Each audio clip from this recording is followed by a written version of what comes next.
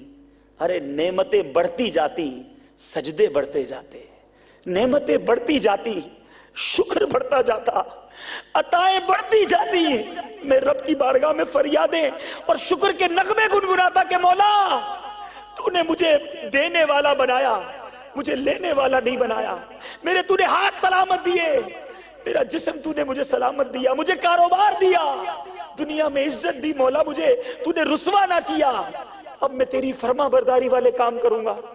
مگر آج مسلمان کو کیا ہو گیا کہ جتنی نعمت ملتی جاتی ہے اتنے گناہ بڑھتے جاتے ہیں۔ یہ عقل مندی نہیں ہے میرے پیارے اسلامی بھائیوں۔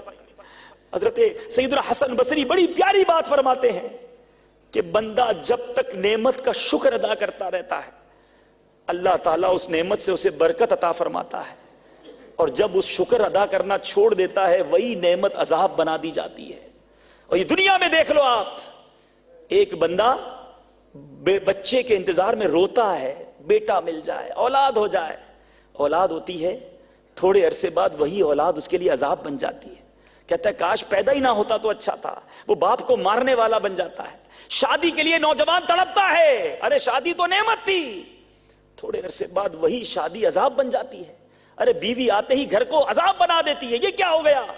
عورت تو نعمت تھی، مال کے لیے تڑپتا ہے مال کے لیے، مگر جب مال ہاتھ میں آتا ہے تو سکون چلا جاتا ہے، بیماریاں آ جاتی ہیں، کسی کو کینسر ہو جاتا ہے، کسی کی راتوں کی نیند اڑ جاتی ہے۔ ارے پیسہ تو نعمت تھا، یہ عذاب کیسے بن گیا؟ تو پتا چلا یہ نعمت تو تھا، اس کا شکر ادا نہ کیا گیا، یہ نعمت تو تھا، اس کا صحیح استعمال نہ کیا گیا۔ اے تاجروں، رمضان میں اپنی نعمتوں کا صحیح استعمال کر لو، یہی رمضان گزارنے کا بہترین طریقہ ہے۔ اللہ نے مال دیا ہے غریبوں کی مدد کرنا، اللہ نے صحت دی ہے پورے روزے رکھنا، اللہ نے عافیت دی ہے پوری تراویح پڑھنا۔ آج معاملہ یہ ہے کہ جناب جتنا پیسے والا ہے اتنا ریلیکسنگ رمضان گزارتا ہے، رات جناب تاش ہو رہے ہیں، دوستوں کے ساتھ گھوما پھرا جا رہا ہے، فلمیں ڈرامے بھی دیکھے جا رہے ہیں، میوزک بھی سنے جا رہے ہیں، اور جناب رمضان کے روزے بھی رکھے جا رہے ہیں۔ نہیں، یہ رمضان یقیناً برکتوں کا مہینہ جس میں جنت سجائی جاتی ہے۔ ارے رمضان تو ایسا مہینہ ہے، میرے آقا فرماتے جس کا مفہوم ہے روزانہ افطار کے وقت 10 لاکھ گناہگاروں کو جہنم سے آزاد کر دیا جاتا ہے۔ اور جب آخری رات آتی ہے فرشتوں سے رب پوچھتا ہے فرشتوں بتاؤ اس مزدور کے بارے میں کیا کہتے ہو جس نے مزدوری پوری کر دی؟ فرشتے کہتے ہیں مولا پوری مزدوری ملنی چاہیے۔ اللہ فرماتا ہے گواہ ہو جاؤ میں نے ان سب کی مغفرت فرما دی ہے۔ گویا رمضان مغفرت کروانے آ رہا ہے، لیکن کتنا بد نصیب ہوگا وہ جو رمضان پا کے بھی مغفرت نہ کروا سکا۔ میرے آقا فرماتے ہیں جس کا مفہوم ہے اس کی ناک خاک آلود ہو جائے جو رمضان کو پائے اور اپنی مغفرت نہ کروا سکے۔ اے تاجروں، ہم نے رمضان میں مغفرت لینی ہے، ہم نے محروم نہیں رہنا، سب بخشے جائیں اور کہیں میں نہ رہ جاؤں۔ مولا علی کرم اللہ تعالی وجہ الکریم ایک قبرستان کے پاس سے گزرے، ایک قبر کے قریب گئے، اللہ سے دعا کی مولا اس قبر کے حالات دکھا دے۔ جب قبر کے حالات منکشف ہوئے تو دیکھا ایک مردہ اس میں آگ کے اندر پلٹیاں کھا رہا ہے اور کہتا ہے یا علی انا غریق فی النار وانا حریق فی النار، اے علی میں آگ میں غرق ہو گیا ہوں مجھے بچا لو۔ مولا علی نے دعا کی مولا اس کی بخشش کر دے۔ سوچئے دعا کرنے والا کون ہے؟ خلیفۃ المسلمین امیر المومنین شیر خدا داماد رسول صلی اللہ تعالی علیہ وسلم ورضی اللہ تعالیٰ عنہ دعا کر رہے ہیں۔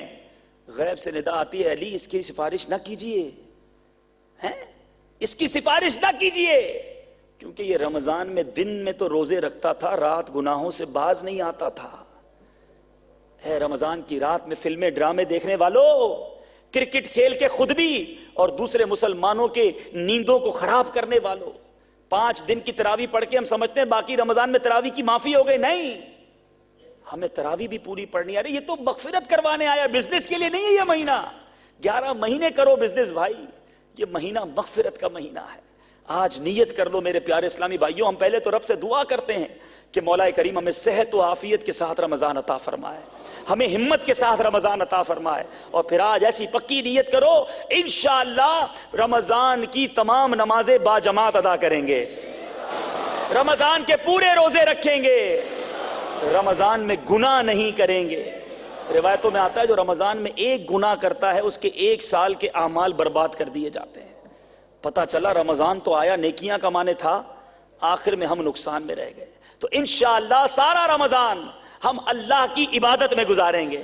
جن کے لیے ممکن ہو دعوت دیتا ہوں 30 دن کے لیے فیضان مدینہ میں اعتکاف کر لیجیے. اللہ کے ولی کے ساتھ یہ ساری برکتیں، رحمتیں، گناہ سے بچ کر خوب نیکیاں ہو جائیں گی. اور اگر یہ ممکن نہیں تو زیادہ سے زیادہ وقت فیضان مدینہ میں آ جائیں. کاروبار سے فارغ ہوں فیضان مدینہ، روزانہ مذاکرہ ہو رہا ہوگا. کراچی والوں کی تو لاٹری ہے، اللہ کے ولی اور پوری دنیا میں مدنی مذاکروں کی بہاریں ہوں گی. آپ فیضان مدینہ آئیں اور مدنی مذاکروں کی برکتیں لوٹیں. مدنی چینل پر شامل رہیں. انشاءاللہ ماہ رمضان مدنی چینل کے ساتھ گزاریں تو انشاءاللہ اس کی برکتیں حاصل ہوں گی. اللہ تعالی ہمیں ماہ رمضان جس طرح وہ چاہتا ہے، جس طرح اس کی بارگاہ میں مقبول ہے، جس طرح نبی پاک صلی اللہ تعالی علیہ وسلم نے اور جس طرح صحابہ کرام نے، اولیاء کرام نے گزارا، اس طرح ماہ رمضان گزارنے کی توفیق عطا فرمائے. ماہ رمضان کی برکتیں ہم سب کو نصیب فرمائے. صلو علی الحبیب. میں مبلغ بنوں سنتوں کا، خوب چرچا کروں سنتوں کا، ہو کرم بہر خاک